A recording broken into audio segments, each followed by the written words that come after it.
আইন থাকার পাশাপাশি সেই আইনের প্রয়োগ থাকাও কিন্তু সমানভাবে জরুরি। আমি যদি বাংলাদেশের সাথে ইংল্যান্ড, কানাডা এরকম দেশের তুলনা করি, তাহলে দেখা যাবে যে আইন থাকার সাথে সাথে সেই আইনগুলোর কতখানি প্রয়োগ আছে, এই রেশিও যদি বা এই হারটা যদি বিবেচনা করি, তাহলে দেখা যায় যে সেই সব দেশের প্রয়োগের হার অনেক বেশি। অর্থাৎ বাংলাদেশে এরকম অনেক আইন আছে যে আইনগুলো অনেক যৌক্তিক, কিন্তু সেই আইনের কোনো প্রয়োগ নাই।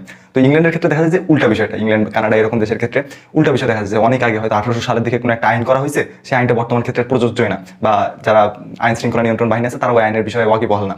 তো এরকম দেখা যাচ্ছে যে আমি বেশ কিছু ইউটিউবে বেশ কিছু ব্লগ দেখলাম আর কি, যে ছোট ছোট 1 মিনিটের এরকম ব্লগ। সেই ব্লগের মধ্যে ইউটিউবাররা বিভিন্ন আইন ভঙ্গ করে, ইচ্ছা করে ভঙ্গ করে, দেখা যাচ্ছে পুলিশের সামনে সেই আইনগুলো ভঙ্গ করতেছে, যে পুলিশরা জানে না এই বিষয়ে, যে ওটা আজ থেকে 200 বছর আগে ওই আইনটা প্রযোজ্য ছিল, এখন আর প্রযোজ্যই নাই, কিন্তু আইনটা রয়ে গেছে। তো আমি বাংলাদেশের ক্ষেত্রে ভাবলাম, আমি যদি এরকম কোনো ব্লগ করতে চাই, তাহলে দেখা যাচ্ছে একটা যৌক্তিক বিষয় যদি আমি পুলিশের সামনে আইন ভঙ্গ করতেছি, তাহলে দেখা যাচ্ছে যে আমার হয়তো মানে কেউ কিছু বলবে না। যেরকম পাবলিক প্লেসে স্মোকিং করা, তারপরে শব্দ দূষণ করা, এসব নিয়ে ইন্টারেস্টিং আইন কারণ একটা প্লেলিস্ট বানানো আছে, সেখানে বেশ কয়েকটা ভিডিও আপলোড করা আছে, দেখতে পারেন। আর এসব বলবৎ করা নিয়ে কি কি পদক্ষেপ